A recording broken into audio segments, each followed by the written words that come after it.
ఆశ ఆశగా అడిగింది మాతో సావాసం, హాయి హాయిగా నవ్వింది మాతో సంతోషం.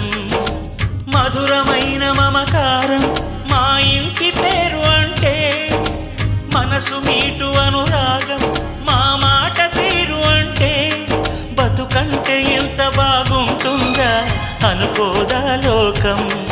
ఇటువంటి వింత తను చూసిందా అనుకోదా స్వర్గం.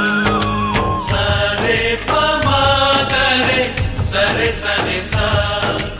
ఆశ ఆశగా అడిగింది మాతో సావాసం, హాయి హాయిగా నవ్వింది మాతో సంతోషం.